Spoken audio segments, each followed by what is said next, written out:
നാരായണി ഒരു യാത്ര പോവുകയാണ്. നിഖിലും അച്ചാമ്മയും കൂടെ റെഡിയാക്കി പ്രാർത്ഥനയും പൂജയും എല്ലാം കഴിഞ്ഞു. അപ്പോഴാണ് ഒരാളെ വിട്ടുപോയത്.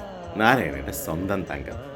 തങ്കമാണ് നാരായണൻ്റെ first friend and best friend. ഇവളില്ലാതൊരു കളിയില്ല. നാരായണൻ്റെ അപ്പൂപ്പനും അമ്മൂമ്മയും ഒമാനിലാണ് കേട്ടോ. അവരെ കാണാനാണ് ഫസ്റ്റ് ഇൻ്റർനാഷണൽ യാത്ര. അച്ചാമ്മയ്ക്കും നിഖിലിനും ഒക്കെ ഒരു ചെറിയ വിഷമമുണ്ട്. കാരണം കുറേ നാളായല്ലോ ഒരുമിച്ചാണ്. ഇപ്പോൾ ടാറ്റയൊക്കെ പറഞ്ഞ് ഞാനും അവരെ കൊണ്ടാക്കുകയാണ്. നേരെ ചോറ്റാനിക്കൊരു അമ്പലവും തൊഴുത് കൊച്ചിൻ ഇൻ്റർനാഷണൽ എയർപോർട്ടിലെത്തിയിട്ട് എല്ലാവരുടെയും മുഖത്ത് നല്ല പരിഭവവും കെറിവും ഒക്കെയാണ്. എനിക്ക് കുറച്ച് ഓണം ഷൂട്ടുള്ളതുകൊണ്ട് ഇത്തവണ പോകാൻ പറ്റിയില്ല. അതുകൊണ്ട് എനിക്ക് 3 പേരും ആർട്ടിഫിഷ്യലായിട്ടുള്ള കുറച്ച് ടാറ്റയും സമാധാനിപ്പിക്കുകയൊക്കെ തന്നിട്ടാണ് 3 പേരും പോയിരിക്കുന്നത്. So bye. പക്ഷേ ഞാൻ പിന്നെയാണ് മനസ്സിലായി, ഓണം അത് എല്ലാ വർഷവും വരുന്നത് തന്നെയാണല്ലോ. ഇവരെല്ലാവരും ചേർന്നുള്ള ഫസ്റ്റ് യാത്ര ഞാൻ എങ്ങനെ മിസ്സാക്കും? ഈ ഒരു സസ്പെൻസ് പൊളിഞ്ഞപ്പോൾ ഇവരുടെ ഫേസിൽ കണ്ട സന്തോഷം അതെനിക്കൊരു ബമ്പർ ഓണമായി.